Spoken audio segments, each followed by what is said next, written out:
Students, today we will discuss about nasal decongestants and respiratory stimulants. In the previous class, we have completed antiasthmatic drugs. Now, first of all, what is nasal congestion? Nasal congestion is the blockage of nasal passages due to excess fluid and mucus, which may result from viral infection, common cold, or sinusitis. And the drugs that are used in the treatment of nasal congestion are known as nasal decongestants. An ideal nasal decongestant should have the following properties. What should be the properties of the ideal nasal decongestants?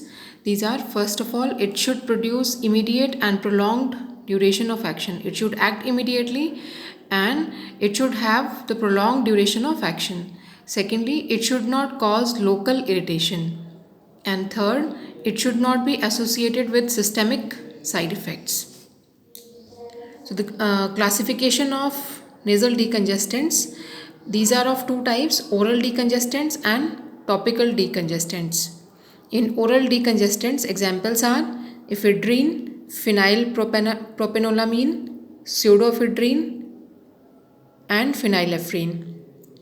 And in topical decongestants, examples are ephedrine, phenylephrine, oxymetazoline, nefazoline and xylometazoline.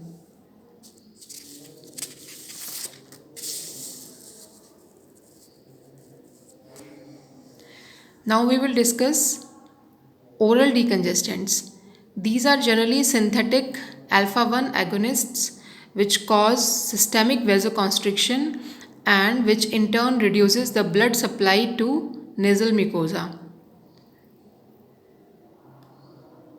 They have adverse effects like increase in blood pressure, insomnia and irritability, etc. These should be contraindicated in hypertensive patients, infants and children. Then second are the topical decongestants. These can be further divided into sympathomimetic amines and imidazolines. In sympathomimetic amines, the drugs are ephedrine and phenylephrine, whereas in imidazolines, examples are oxymetazoline, xylometazoline and nefazoline. You might have heard about these drugs. These are used as nasal drops to treat nasal decongestion. They act by producing local vasoconstriction by stimulating alpha-1 receptors, alpha-1 adrenergic receptors in blood vessels. Apart from alpha-1 activity, oxymetazoline also acts on alpha-2 receptors. So this is about nasal decongestants. Now we will discuss respiratory stimulants. Respiratory stimulants are also known as analeptics. Respiratory stimulants are CNS stimulants used to stimulate respiration and restore consciousness. In this respiratory stimulants, examples are doxapram and prithkamide. They stimulate respiration in low doses, but they may cause convulsions at high doses. At low dose, they are used to stimulate respiration, but in the high dose, they can cause convulsions. In this, we will discuss doxapram. It stimulates peripheral chemoreceptors present in carotid arteries. These chemoreceptors in turn stimulate the respiratory center in medulla. Doxapram enhances the rate and depth of respiration. It tends to elevate blood pressure. It also exerts stimulatory effect on vasomotor center in medulla oblongata.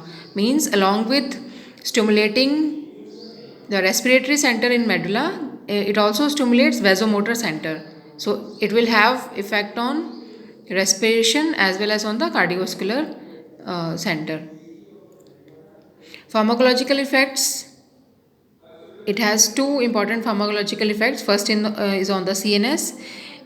In CNS, in the therapeutic dose, it causes stimulation of respiration, and in the higher dose, it can cause convulsions.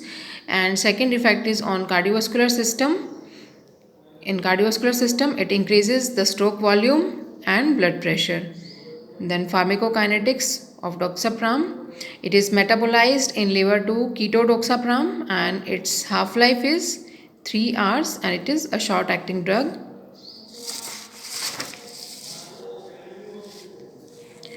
Then adverse effects are vomiting, restlessness, tachycardia, hypertension, convulsions, and tremors. Contraindications of this drug are asthma, epilepsy, coronary heart disease, and hypertension. As you have read that these are the respiratory stimulants, so these should not be used in asthmatic patients or the patients with a coronary heart disease or those who have high blood pressure.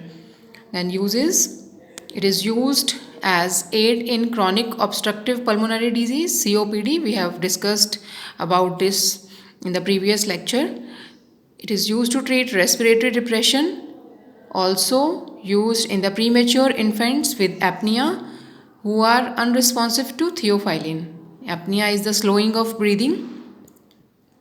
Then in acute respiratory insufficiency, then suffocation, on drowning, and last use is in the failure to ventilate after general anesthesia.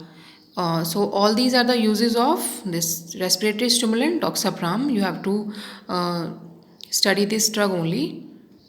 So this is all about the first unit. Here your first unit is completed. In the next class we will start your next second unit. Thank you.